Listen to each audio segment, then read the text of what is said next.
नमस्कार, मैं हिमांशु मिश्रा। आप देख रहे हैं हिंदू राष्ट्र 3.0 पे अहिल्याबाई होलकर से जुड़ी जीवन की उनकी जीवन परिचय मैं आज आप सबको बताने जा रहा हूं। अहिल्याबाई होलकर मराठा साम्राज्य की प्रसिद्ध महारानी, इतिहास प्रसिद्ध सूबेदार मल्हारराव होलकर के पुत्र खंडेराव की धर्मपत्नी थी। वह परिहार गोत्र की थी। माहेश्वर को राजधानी बनाकर शासन किया। अहिल्याबाई ने अपने राज्य की सीमाओं के बाहर भारत भर के प्रसिद्ध तीर्थों और स्थानों में मंदिर बनवाए, घाट बनवाए, कुओं और बावड़ियों का निर्माण किया, मार्ग बनवाए, काशी विश्वनाथ में शिवलिंग को स्थापित किया, भूखों के लिए अन्न क्षेत्र खोले, प्यासों के लिए प्याऊ बिठलाई, मंदिरों में विद्वानों की नियुक्ति, शास्त्रों के मनन, चिंतन और प्रवचन हेतु की। अहिल्याबाई होलकर का जन्म मराठा हिंदू परिवार में चाड़ी नामक गांव में हुआ था, जो आजकल महाराष्ट्र के अहमदनगर जिले के अहमदनगर में पड़ता है। 10-12 वर्ष की आयु में उनका विवाह हुआ। 29 वर्ष की अवस्था में विधवा हो गई। पति का स्वभाव चंचल और उग्र था। वह सब उन्होंने सहा। फिर जब 42-43 वर्ष की थी, पुत्र मालेराव का देहांत हो गया।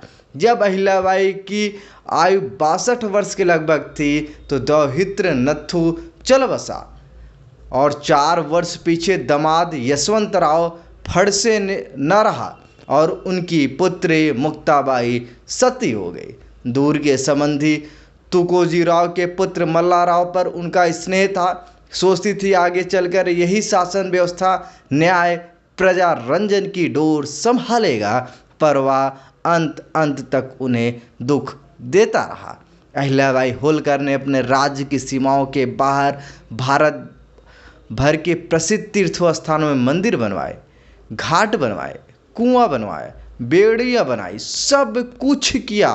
अहिल्याबाई होलकर ने अपने जीवन में काशी विश्वनाथ मंदिर का निर्माण कराया, भूखों के लिए अन्न क्षेत्र खुलवाए, प्यासों के लिए प्याऊ बनवाए, मंदिरों में विद्वानों की नियुक्ति की, शास्त्रों, मनन, चिंतन और प्रवचन हेतु की।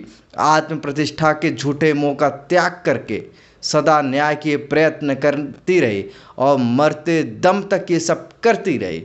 ये उसी परंपरा में थी जिसमें उनके समकालीन पूना के न्यायाधीश राम शास्त्री थे और उनके पीछे झांसी की रानी लक्ष्मीबाई हुई। अपने जीवन काल में ही इन्हें जनता इन्हें देवी समझने लगी और कहने लगी थी, इतना बड़ा व्यक्तित्व जनता ने अपने आंखों के सामने कभी देखा ही कहाँ था। जब चारों ओर गड़बड़ मची थी, हड़बड़ी मची थी, शासन और व्यवस्था के नाम पर घोर अत्याचार हो रहे थे,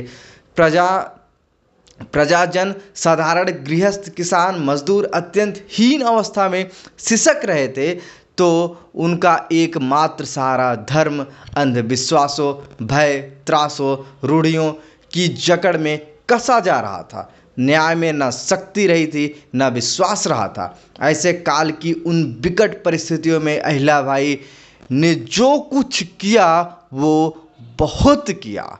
वह चिर स्मरणीय है।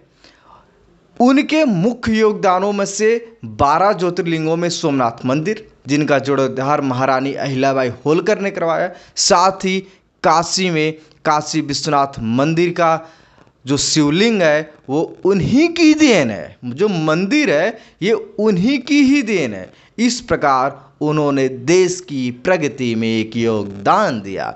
साथ ही महिलाओं को शिक्षा का अधिकार दिलाया और महिला सशक्तिकरण के लिए जीवन पर्यंत प्रयत्न किया। जिस प्रकार किया, उन्होंने महिलाओं को आगे बढ़ने के लिए विशेष अधिकार दिए। महिलाओं के लिए उन्होंने बहुत कुछ किया, बहुत योगदान किया। आप सब देख रहे होंगे कि देश के प्रधानमंत्री नरेंद्र मोदी इस समय और भारतीय जनता पार्टी के जितने कार्यकर्ता हैं वो अहिल्याबाई की शताब्दी वर्ष मना रहे हैं। ठीक है, वो उनका जन्म दिवस मना रहे हैं। इंदौर में प्रतिवर्ष भाद्रपद कृष्णा चतुर्थी के दिन अहिल्या उत्सव चला आता है। अहिल्याबाई होलकर जब 6 महीने के लिए पूरे भारत की यात्रा पर गई तो ग्राम उबदी के पास स्थित कस्बे अकाउल्या के पटीदार को राजकाज सौंप गई, जो हमेशा वहां जाया करते थे। उनके राज्य संचालन से प्रसन्न होकर अहिल्याबाई होलकर ने आधा राज्य देने को कहा, परंतु उन्होंने सिर्फ यह मांगा कि महेश्वर, मेरे समाज के लोग यदि मुर्दों को जलाने आए तो कपड़ों समेत जलाएं। अहिल्याबाई होलकर के संबंध में दो प्रकार की विचारधाराएं रही हैं। एक में तो उनको देवी के अवतार की पदवी दी गई, दूसरे में उनके उत्कृष्ट गुणों के साथ अंधविश्वासों और रूढ़ियों के प्रति श्रद्धा को भी प्रकट किया है। वह अंधेरे में प्रकाश किरण के समान थी, जिसे अंधेरा बार बार ग्रसने की चेष्टा करता रहा। अपने उत्कृष्ट विचारों एवं नैतिक आचरण के चलते ही समाज में उन्हें देवी का दर्जा मिला। राज्य की चिंता का भार और उस पर प्राणों से भी प्यारे लोगों का वियोग, इस सारे शोक भार को अहिल्याबाई का शरीर अधिक नहीं संभाल सका। 13 अगस्त सन 1795 को उनकी जीवन लीला समाप्त हो गई। अहिल्याबाई के निधन के बाद महाराजा तुकोजी राव ने राज्य की शासन व्यवस्था को संभाला।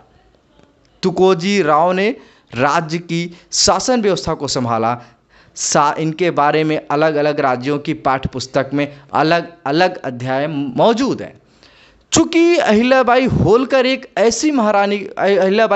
एक ऐसी महारानी के रूप में जाना जाता है जिन्होंने भारत के अलग अलग राज्यों में मानवता की भलाई के लिए अनेक कार्य किए थे। इसीलिए भारत सरकार तथा विभिन्न राज्यों की सरकार ने उनकी प्रतिमाएं बनवाई और उनके नाम से कई कल्याणकारी योजनाओं को भी चलाया। आप सबको पता होगा कि अगर आप बनारस के काशी विश्वनाथ मंदिर पर अगर आप गए होंगे, ठीक गंगा द्वार की तरफ आप देखे होंगे कि अहिल्याबाई की एक भव्य और दिव्य प्रतिमा लगी है। हर देशवासी जाता है, देखता है और कहता, वाह, मोदी ने क्या किया है। फिर लोग सोचते हैं कि अहिल्याबाई की फ़ोटो क्यों लगी है। इतिहास लिखा है। जब लोग इतिहास पढ़ते हैं तो अहिल्याबाई पे गर्व महसूस करते हैं। तो दोस्तों, मैं हिमांशु मिश्रा अहिल्याबाई होलकर की इस जीवन परिचय को आप लोग जरूर लोगों के साथ शेयर कीजिए। इतना सटीक, इतना बेबाक आपको और कहीं नहीं मिलने वाला है तो हिंदू राष्ट्र 3.0 पर।